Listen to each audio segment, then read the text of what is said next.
श्री राम जय राम, जय जय राम। श्री राम जय राम, जय जय राम।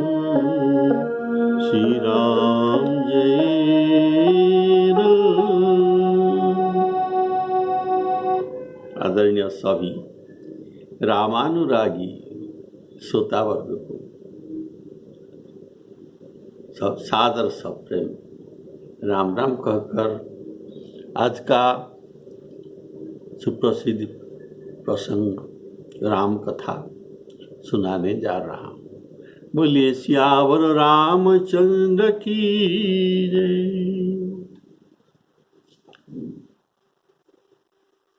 मंदोदरी रावण को समझाता है। ये कहता है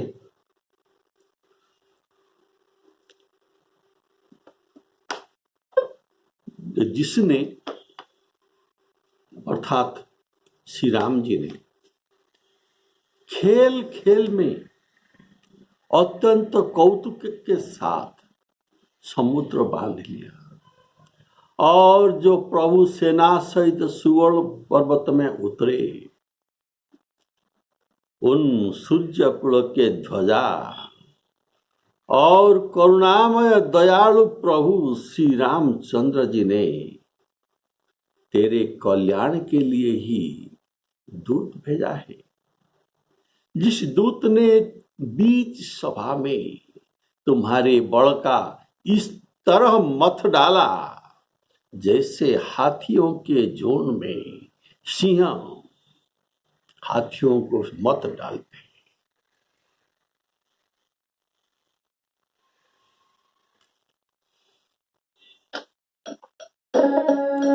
जेहि बारिश, बारिश अर्थात समुद्र, जेहि बारिश बंधाए उहेला, उतरे सेन समेत सुबेला। उतरे सेन समेत सुबेला। कारुणिक प्रभु दीन कर के तू दूत पठाए तब हित हेतु। सभा माझ जेहि तब बल मथा,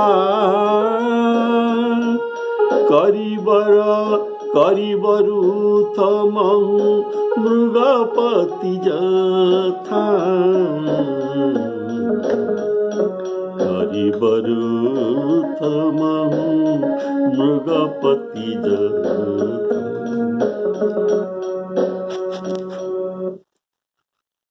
समुद्र बंधन एक अद्भुत कार्य है।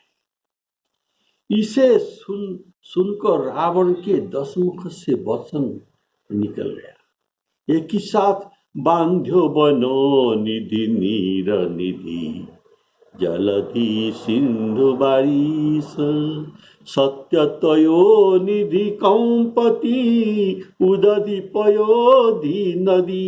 ऐसे 10 मुख से सागर का 10 प्रतिशब्द अलग अलग सब मुख से निकल पड़ा।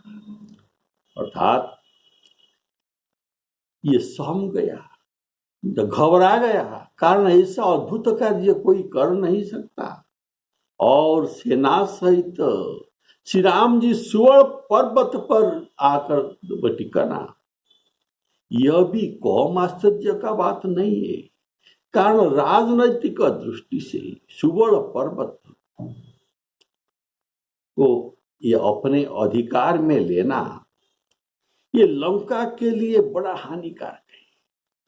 कारण सुवर्ण पर्वत लंका शिखर से बहुत ऊंचाई पर है और लंका के सब गतिविधियां वहां से लक्ष्य किया जा सकता है।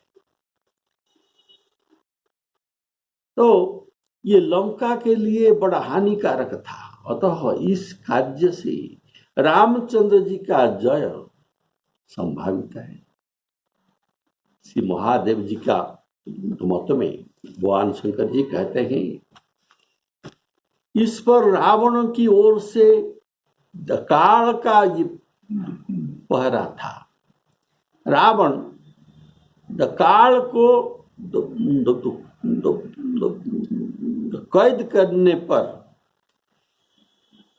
उस काल ने रावण से प्रार्थना की कि मुझे कोई रहने का स्थान आप दे दें, जिस पर रहकर मैं आपके नगर के सुरक्षा शत्रुओं से कर सकता हूं।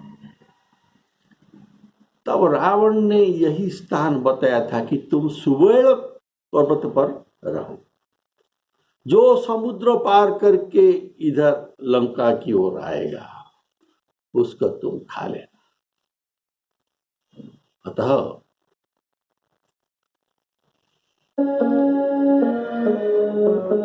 जेहि जलनाथ बंधाए उहेला, उतरे सेन समेत सुबेला। उतरे सेन समेत सुबेला।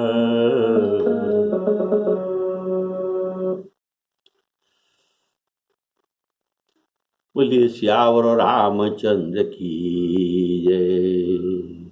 इसीलिए इस बात को प्राधान्यता देकर मंदोदरी कहा, सुवर्ण पर्वत पर उतरे और समुद्र को बंधन किया। तो दूसरी कथा यह है कि पहले श्री ब्रह्मा जी के मुख 4 नहीं तो 5 था। उनके एक सिर शिव जी ने काट लिया, तो इसी पर इस पर्वत पर वो ये 5वां सिर पड़ा था, जिससे ब्रह्मा जी ने शाप दिया था कि जो इस पर्वत पर चरण रखेगा उसी का सिर फट जाएगी और काल उसे ग्रास कर लेगा। अतः अब क्या हुआ, ब्रह्मा का शाप और रावण का प्रेरित काल यहां ब्याल अर्थात सर्प के रूप में निवास करता है। रावण प्रेरित काल यहां सर्प के रूप में, ब्याल के रूप में इस पर वास करते थे। जब हनुमान जी ने पहला इस पर पांव रखा तब वो शिवजी, तब पार्वती जी आश्चर्य हो गई। तब शिवजी उनको समझाते हैं कि उमा, ये हनुमान जी का ये कॉपी का कोई बड़ा काम नहीं है, कारण इनके प्रभु कौन है, जिनके प्रताप में काल भी तो मर जाता है, जिनके प्रताप काल को भी खा जाता है, तो इनका दूत तो यहाँ पांव रख लिया तो कौन सा बड़ी बात है। उमा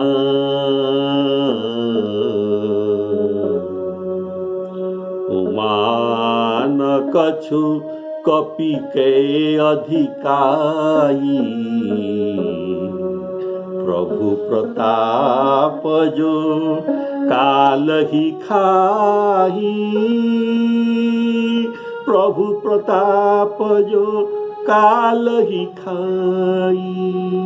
जिस पर्वत पर काल का पहरा था उसी पर श्री राम जी ने डेरा डाला और काल ने उनका भक्षण भी न किया। यह क्या आश्चर्य की बात नहीं है। और इससे निश्चय हुआ कि वे रघुनाथ काल का भी काल है और काल इसको डरता है, इसलिए उनको कुछ नहीं किया। जाके डरती काल डेराही,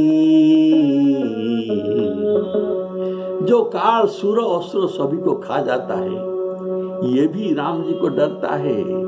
जाके डर सुर असुर डेराही,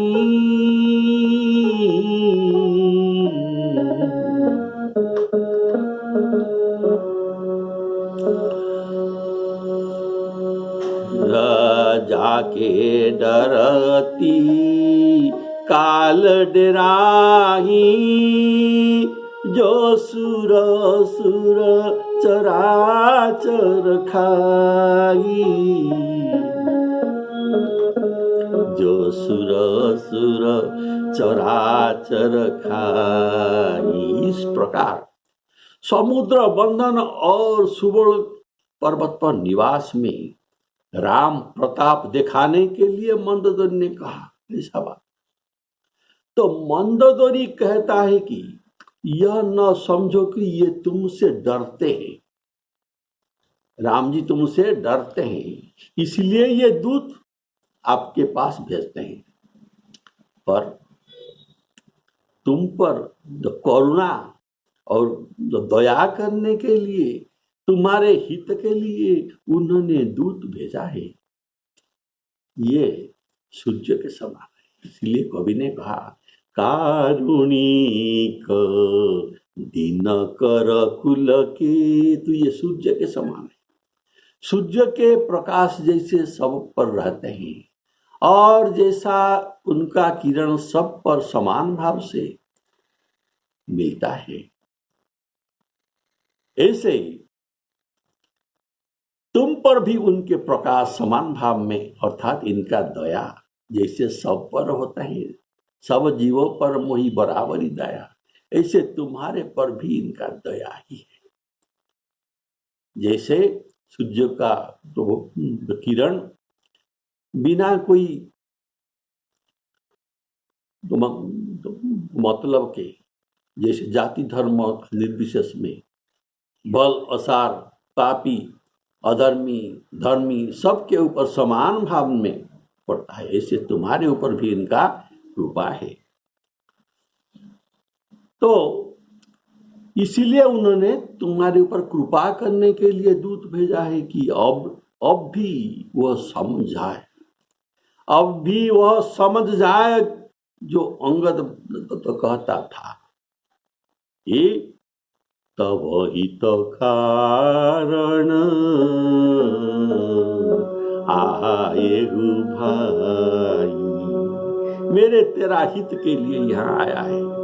इस भांति रघुनाथ जी दूत जो भेजे थे, और जिस भांति राजसभा में शत्रु के दूत द्वारा तुम्हारी दुर्दशा हुई है, वैसे कहीं इतिहास में पुराण में नहीं सुनी गई है जैसा तुम्हारा दुर्दशा हुआ।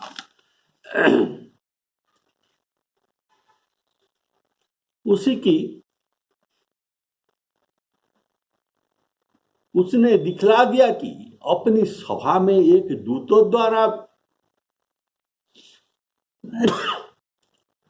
तुम्हारे जो दुर्दशा हुई उसे तुम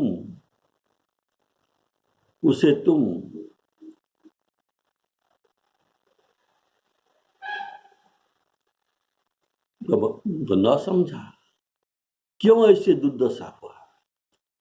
तो और तुम्हारे पुरुषार्थ तुम कैसे आशा करते हैं उनके ऊपर जिनका दूतों से तुम्हारा दुर्दशा हुआ, उनके प्रभु से उनके स्वामी से तुम्हारे पुरुषार्थ कैसे चल सकता है।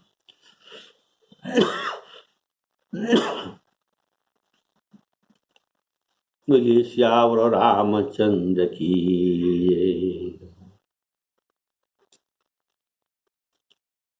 तो अब भी समझ जाओ कि युद्ध करने में तुम्हारे किसी भी भांति कुशल नहीं है, पर तुम्हारे बुद्धि ऐसी मारी गई है कि तुम इसका उल्टा अर्थ करते हो। और तुमने अंगद को कहा रिपुसन करत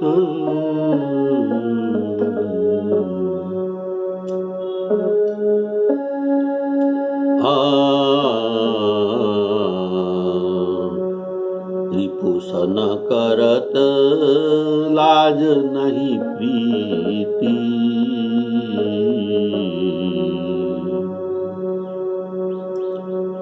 रिपुसन करत रिपुसन प्रीति करत नहीं लाजा। उन्होंने कहा तुम्हारे प्रभु को लाज नहीं है जो शत्रु के साथ प्रीति करने के लिए बार बार दूत भेज रहा है। रिपुसन प्रीति करत नहीं लाजा। तो मंदोदरी कहते हैं ऐसा बात नहीं है प्रभु, ये कारुणिक अत्यंत करुणाकर कारुणिक दिन कर कुल के तू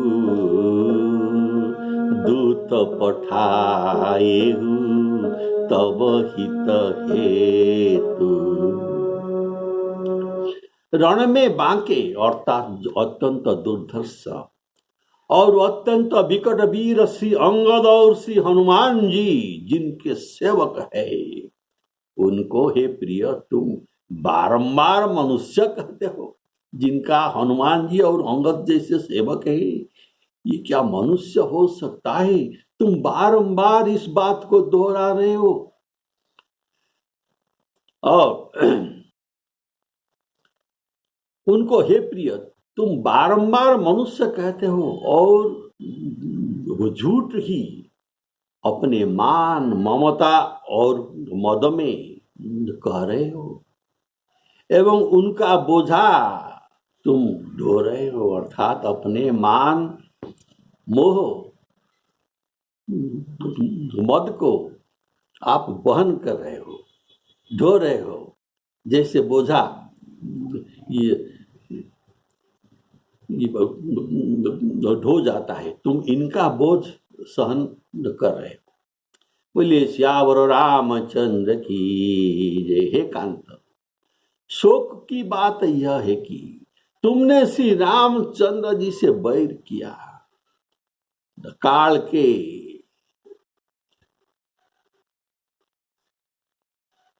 बस में होने से तुम्हारे मन में ज्ञान नहीं उत्पन्न होता।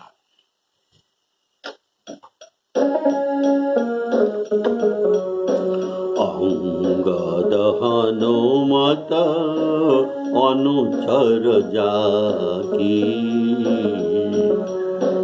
अंगद हनुमत अनुचर जाके रणबांकुरे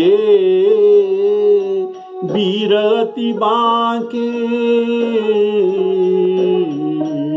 रणबांकुरे वीरति बांके। तेहि कह पिया पुनि पुनि नर कहू। मुधा मान, मुधा अर्थात तो झूठे ही, मुधा मान ममता मद गहू। अहकंत कृत राम विरोधा। कंत कृत राम विरोधा। काल विवश मन उपजन बोधा।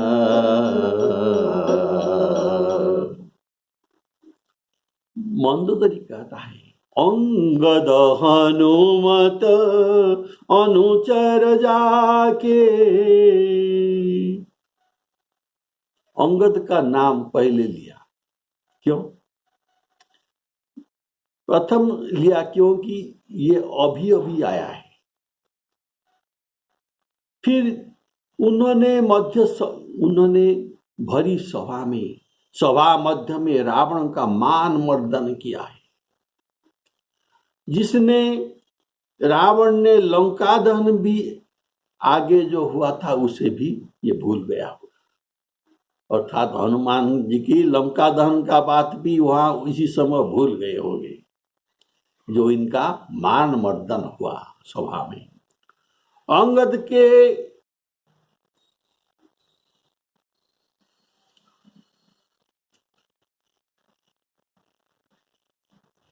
तो कर्म, इनका जो ये कर्म किया, अंगद के कर्म से रावण को रुला दिया, ये रो पड़ा। इसीलिए लिखा गया है, भवन गएऊ बिलखाई। बिलखाई अर्थात रो रो के अपने भवन को गया था। और लंका दहन से भी ये इतना शोक इनका नहीं हुआ था जितना शोक अभी सभा मध्य में इनका मान मर्दन पर हुआ। मंदोदर इसलिए कहता है, ते ही कहाँ पिय पुनि पुनि नर कहू। मंदोदरी ने हनुमान जी के बल कहा, फिर अंगद जी के बल भी कहा। क्यों कहा? इसका भाव क्या है? इसका भाव सुनिए। यदि सेवक ऐसे हो, उनके स्वामी कैसा हो सकता है? वे कब मनुष्य हो सकता है? ये नहीं हो, ये मनुष्य नहीं हो।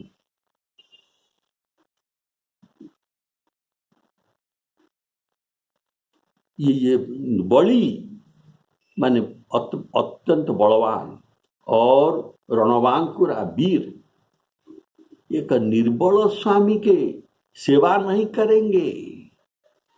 उनके सेवाओं के बल, इनके सेवकों के बल जो आए थे अंगद और हनुमान, तुम्हारे यहां जितने हैं लंका में, तुम सबसे इनका बल अधिक है।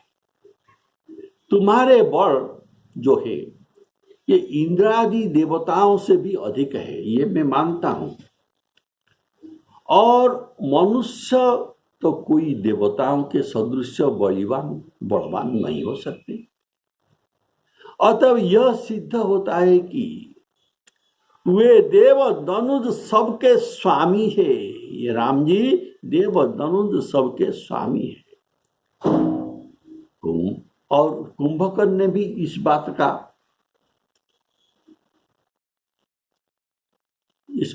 तो कहा था कि अंगद ये हे रावण, क्या राम जी रघुनायक ये मनुष्य हो सकते हैं जिनके पास हनुमान और अंगद जैसे दूत है, तो पायक है? तो ये कभी ये मनुष्य नहीं हो सकते। ये कुंभकर्ण का वाक्य है। हे दस शीस मनुज रघुनायक, जाके हनुमान से पायक, जाके हनुमान से पायक। अतः ये अगर जगन्नाथ अजन्मा और जगत के नाथ है। अंगद और हनुमंत उनके सेवक, इसलिए उनके सेवकाई को ग्रहण किए। कारण ये अजन्मा जगन्नाथ है। अतः तेहि कहाँ पिया पुनि पुनि नर कहू, मुधा मिथ्या ही मान ममता मद गहू।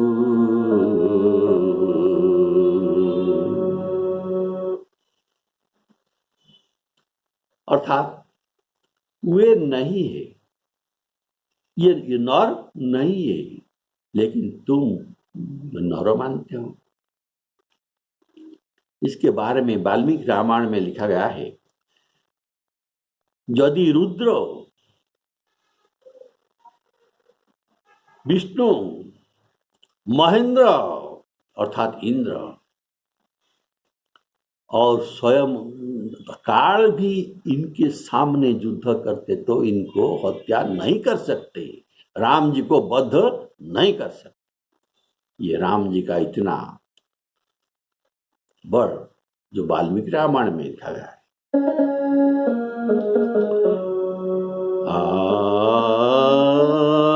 रुद्रो वा यदि वा विष्णु,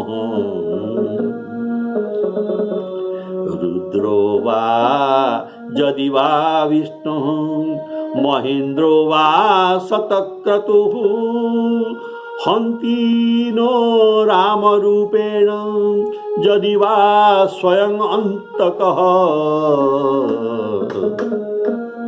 यदि वा स्वयं अंतकः। अंतकः स्वयं काल, ये राम जी को मार नहीं सकते।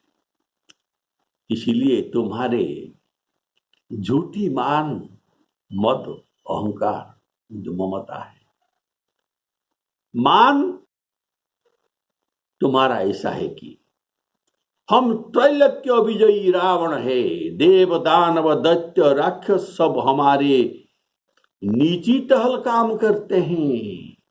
कोई झाड़ूदार, कोई जो पानी भरने वाला, कोई पंखा लगाने वाला, ऐसे नीची टहल का काम ये देव दैत्य दानव राक्षस ये मेरा नीची टहल काम करते हैं। तब हम मनुष्य से डरकर जो मेल करेंगे, यह तुम्हारा मान है। और भी देखो, काल भी इनके बस में भी है। तुम्हारा यह अभिमान है कि मेरे पास काल है, ये मेरे अधीन का स्वीकार किया है, ये तेरा अभिमान, यह तेरा मान है। और तो ममता, तो ममता का बात यह है कि मेरे ही बाहुबल के अधिक सुरासुर है, मेरे ही बाहुबल के अधीन समस्त सुर और असुर, चरा और अचर सब मेरे बाहुबल के अधीन है। ये तुम्हारे ममता, ये सब कब मेरे ये सब मेरे पक्ष में जब है, तो मेरा पराजय कैसे हो सकता है? ये तुम्हारा ममता है। और मद अर्थात गर्व, मद इसी को कहा जाता है कि प्राप्त वस्तुओं पर नशा, जो अपने पास है प्राप्त वस्तु, इसके ऊपर उनका नशा, इसको मद कहते हैं। मान और मद ये दोनों समान ये लगते हैं, लेकिन इनमें भेद है। अपना आदर और बड़ाई को चाह करने वाला, अपना मान और आदर को जो चाहते हैं और चाह करने वाला, इसको मान कहते हैं। और जो दूसरे को अपने समान नहीं मानता, जो दूसरों को अपने समान नहीं मानता और उनको तिरस्कार करता है, यह मद है अर्थात गर्व। तो मान मद ममता छोड़ना ये बड़ा कठिन बात है। मान मद मोह ये सब छोड़ना बड़ा कठिन बात है। यह ऐश्वर्य है, ऐश्वर्य पाकर मान मद ये बढ़ता है। ये किसी को इससे अहंकार बढ़ता है। और विरल अर्थात ऐसा कोई नहीं है जिनके पास प्रभुत्व ऐश्वर्य पाकर मान मद नहीं, अर्थात ये नहीं छोड़ता। श्री अर्थात ऐश्वर्य, मद अपना अभिमान, और शक्ति और प्रभुत्व, ये किसको बधिर नहीं कर देते। और मृगलोचन के नयन सर किसी के हृदय को भेद नहीं कर सकते। ऐसा काकभूषण जी ने कहा है। श्रीमद वक्र न किन्ह के ही, श्री ऐश्वर्य मद, श्रीमद वक्र न किन्ह के ही, प्रभुता बधिर न काही, मृगलोचनी के नयन सर को असलागन जाही। और कहा ऐसा कोई नहीं है जिसको मान मद छुआ नहीं हो, और ममता जिनका होता है, जो ममता के बस है, इनके जस नष्ट होता है। जैसे ये अत्यधिक जो ममता का उदाहरण धृतराष्ट्र को दिया जाता है, जो इनके पुत्रों के ऊपर और राज्य के ऊपर इतना ममता था, तो इनका पृष्ठा इतिहास में निंदनीय हो गया है। तो ममता के ही कर जस न नसावा। ममता किसका जस को नष्ट नहीं करता, अर्थात सबके जस को नष्ट करता है। यह केवल तो ये कैसे छूटेगा? मान मद और ममता ये राम कृपा से ही छूट सकता है, जो काकभूषण जी कहते हैं, अन्यथा ये नहीं तो छूट सकता है। छूटन राम कृपा बिनु, नाथ कहूँ पदरोपी। छूटन राम कृपा बिनु, नाथ कहूँ पदरोपी। इसलिए मंदोदरी रावण से कहता है, ते ही कहाँ पिय हे प्रिय। तुम उनको बारंबार नर कहते हो। ते ही कहाँ पिय पुनि पुनि नर कहूँ, मुधा मान ममता मद गहू।